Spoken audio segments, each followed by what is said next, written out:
آپ صلی اللہ علیہ وسلم کی جو نقل کرے گا تو اس کا پورا قرآن پاک پہ عمل ہو جائے گا۔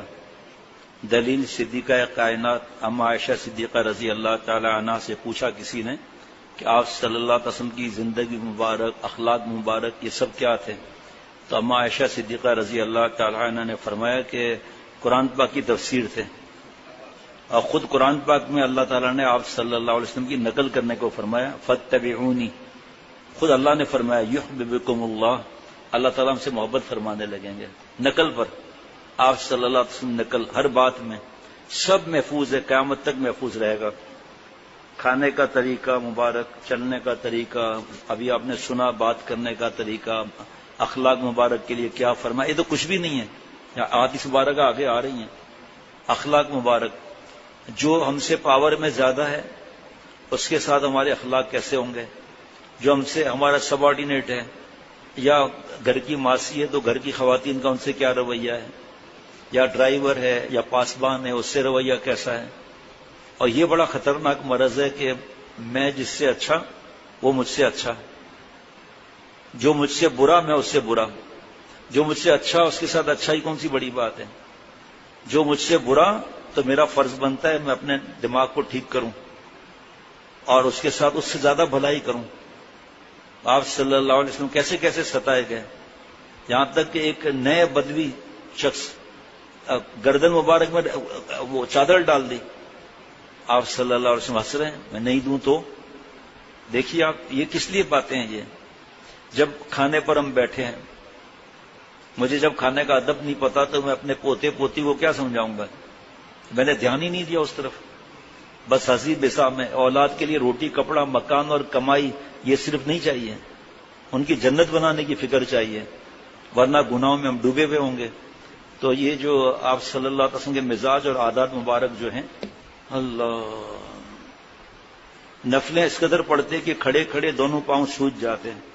جب قرآن شریف پڑھتے یا سنتے تو خدا کے خوف اور محبت سے روتے آپ صلی اللہ علیہ وسلم۔ اور بھی آج بیان ہوا تھا عبادت کے بارے میں، نفلی عبادت کے بارے میں، کہ وہ نفلیں پڑھو، ہم پڑھیں نفلیں، کیونکہ فرائض میں اگر کچھ مسئلہ تھوڑا بہت ہوا نا نفل سے پورا ہو جائے گا۔ قرآن پاک ٹھیک کرنے کی فرصت ہی نہیں ہے، اور اچھے طریقے سے بولنا، اخلاق پتہ ہی نہیں ہم لوگوں کو۔ نفلیں پڑھنا چاہیے۔ اور پھر جو کل بتایا تھا 3 قسم کے عبادت والے لوگ، 2 دفعہ بتا چکا ہوں، رات کو بھی آج صبح بھی۔ اب جس نے چھوڑ دیا محروم ہو گیا کہ ایک عبادت جو ہے وہ ڈنڈے والی ہے، ایک عبادت تاجر والی ہے، ایک عبادت عاشق والی ہے، اللہ کے رضا والی ہے۔ بہرحال عاجزی اس قدر مزاج میں تھی کہ اپنی امت کو حکم فرمایا کہ مجھ کو بہت مت بڑھا دینا، اور کوئی غریب خدمت کرنے والی آ کر کہتی کہ مجھ کو آپ سے الگ کچھ کہنا ہے، مجھ کو آپ سے الگ کچھ کہنا ہے، آپ صلی اللہ علیہ وسلم فرماتے اچھا کہیں، پھر سڑک پر بیٹھ کر کہہ لیں، وہ جہاں بیٹھ جاتی آپ بھی جنت کے سردار آپ صلی اللہ علیہ وسلم اللہ کے اتنے پیارے وہیں بیٹھ جاتے۔ وہیں ہمارے ہاں تو فٹ پاتھ ہے، وہاں فٹ پاتھ تھوڑی ہوتی تھی اس وقت، وہیں بیٹھ جاتے تھے۔ کون؟ امام الانبیاء سید الانبیاء صلی اللہ علیہ وسلم۔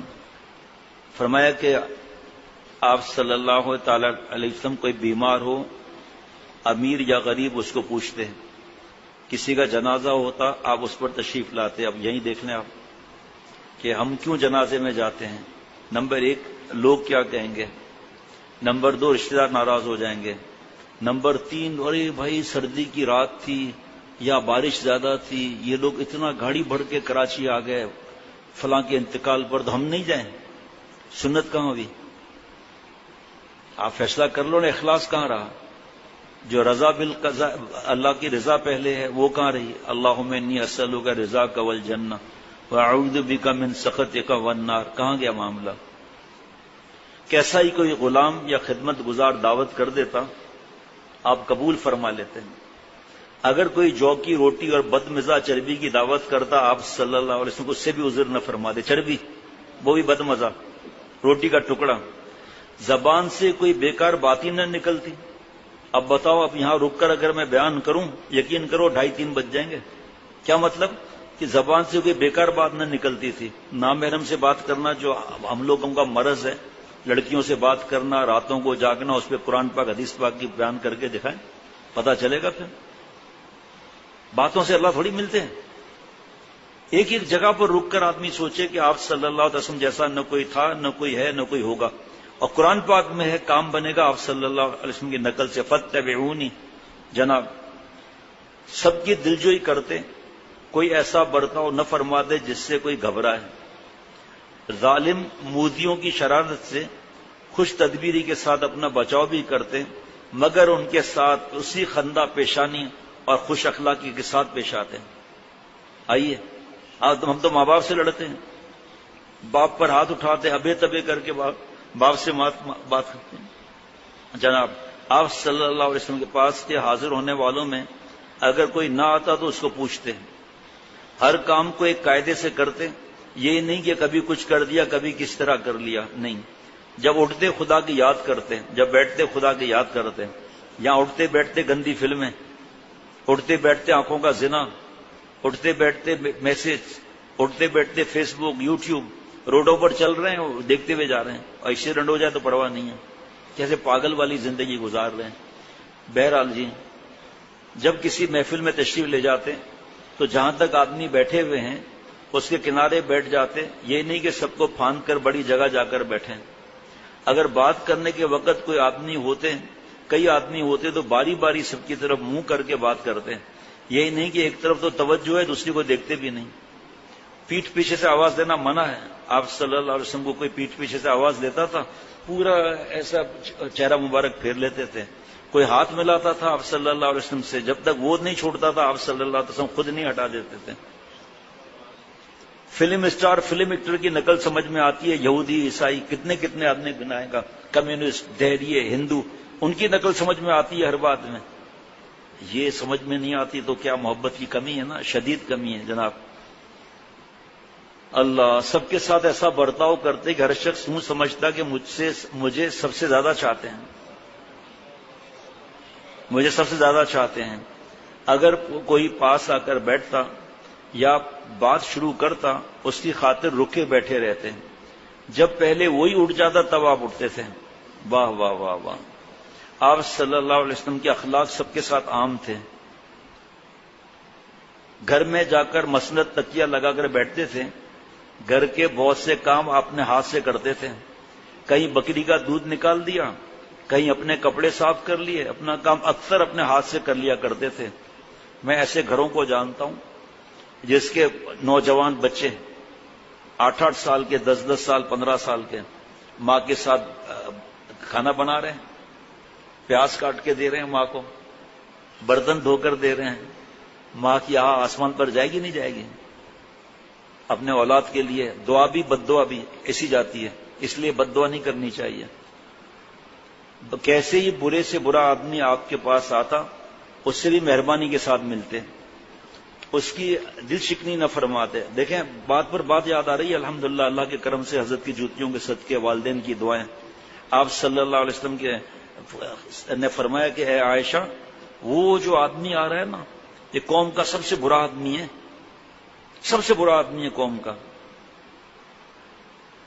جب وہ قریب آئے تو آپ صلی اللہ علیہ وسلم فرمایا آئیے بیٹھو بیٹھو بھائی، آؤ بیٹھو بیٹھو بھائی، کھجور لاؤ، پانی لاؤ، جو بھی مفہوم ہے. تو چلا گیا. اما عائشہ صدیقہ رضی اللہ تعالی عنہ نے بار میں پوچھا یہ کیا معاملہ ہے؟ فرمایا آنے والے کا دل خوش کرنے کے لیے. اے عائشہ، میں اچھے اخلاق کے ساتھ مبعوث کیا گیا ہوں اور اچھے اخلاق پھیلانے کے لیے. شیخ العرب والعجم عارف باللہ حضرت والا رحمۃ اللہ علیہ فرماتے تھے اس کا کیا فائدہ ہوگا؟ وہ دشمن ہمارا دوست ہو جائے گا. نمبر 2 وہ ہماری برائیاں نہیں کرے گا. اگر ہمارا وہ دشمن دوست نہیں ہوا تو کم از کم انتقام تو نہیں لے گا، مطلب وہ ظلم تو نہیں کرے گا. غرض سارے آدمیوں سے زیادہ آپ صلی اللہ علیہ وسلم ہی خوش اخلاق تھے. اگر کسی سے کوئی ناپسند بات ہو جاتی تو کبھی اس کے منہ در منہ نہ جتلاتے، نہ طبیعت میں سختی تھی، نہ کبھی سختی کی صورت بناتے. جیسے بعضوں کی عادت ہوتی ہے کہ کسی کے ڈرانے دھمکانے کو جھوٹ موٹ غصے کی صورت بنا کر ویسی باتیں کرنے لگتے ہیں. نہ آپ کی عادت چلانے کی تھی. جو کوئی آپ صلی اللہ علیہ وسلم کے ساتھ برائی کرتا آپ کبھی اس کے ساتھ برائی نہ کرتے بلکہ معاف کر دیتے، درگزر فرما دیا کرتے تھے. یہ میں نے الحمدللہ اپنی ڈائری میں لکھ لیا ہے تاکہ یہ اتنا بیشتی زیور کا 8ویں حصے میں اتنا بڑی کتابیں ہیں، لیکن یہ اتنا آسان ہے کہ بار بار بہت زیادہ وہ کوئی تفصیل بھی نہیں ہے، ایک لائن جب سے پڑھا ہے اتنا فائدہ ہو رہا ہے. اتوار کے دن بھی اس میں سے کچھ پرانا ہی بیان کیا تھا. بار بار پڑھنے کا دل کرتا ہے تاکہ شرم آئے، میں بھی عمل والا بن جاؤں. سبحان اللہ. کبھی اپنے ہاتھ سے کسی غلام کو، خدمتگار کو، عورت کو، بلکہ کسی جانور تک کو بھی کبھی نہیں مارا. شریعت کے حکم سے سزا دینا اور بات ہے. اگر آپ پر کوئی زیادتی کرتا اس کا بدلہ نہ لیتے، ہر وقت ہنسمکھ رہتے، ناک بھاؤں نہ چڑھاتے، اور یہ مطلب نہیں کہ بے غم رہتے، کیونکہ اوپر آ چکا ہے کہ ہر وقت غم اور سوچ میں رہتے. مزاج بہت نرم تھا، نہ بات میں سختی، نہ برتاؤ میں سختی، نہ بے باکی تھی کہ جو چاہا پھٹ سے کہہ دیا.